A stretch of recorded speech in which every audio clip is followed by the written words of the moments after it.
gabi mga ka-TV, ayan, welcome back at kami ay makapalaot na rin po mga ka-TV at matagal din pong hindi kami nakapunta ng dagat gawa ng masama po yung ating pakiramdam at sana po ipapalaran po kami sa gabi ito at may mahanap kaming biyaya na para sa amin at sana po makarami mga ka-TV.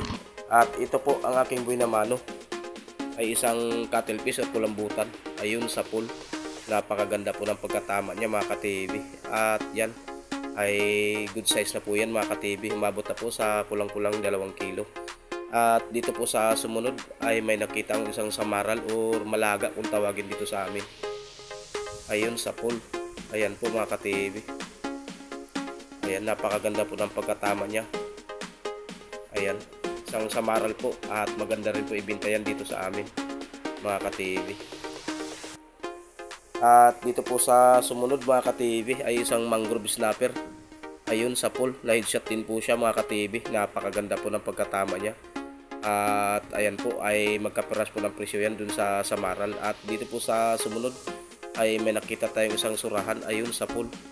Ayan, yan pong isda na yan ay yan po ang isa sa pinakamagandang ibenta rito at napakasarap po pagdating sa iniyaw yan.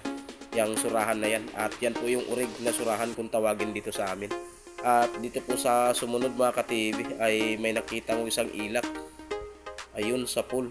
Ayan po, yan po ay isang good size na rin po at magandang klaseng isda ang ating mga nakuha ngayon mga ka-TV.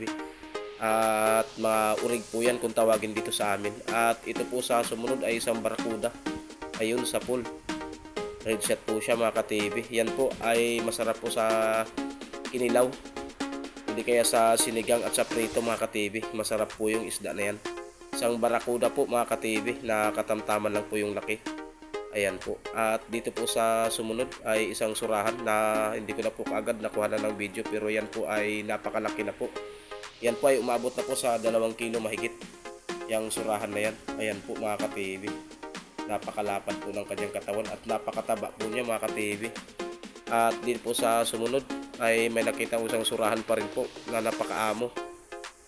Ayun sa pool, tinamaan po ang kanyang mata mga ka-TV. Yan po ay mas malaki dun sa nauna na surahan mga ka-TV. Yan po ay umabot na po yan sa 2.7 kilo mga ka-TV. Yang surahan na yan. Ayan po at napakataba rin po niya mga ka-TV.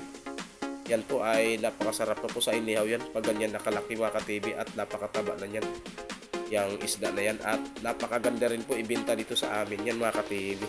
At dito po sa sumunod ay isang kusurahan pa rin po. Ayan, nasa may ilalim po ng butas. Ayun sa pool. Ayan, nakuha na po natin siya.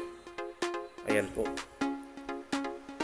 Ayan, yan po ang pang-apat natin na surahan mga ka-TV. At mayroon na po tayong maibenta dito mga ka-TV at may pang-ihaw na rin po tayo. Ayan, yung isang surahan.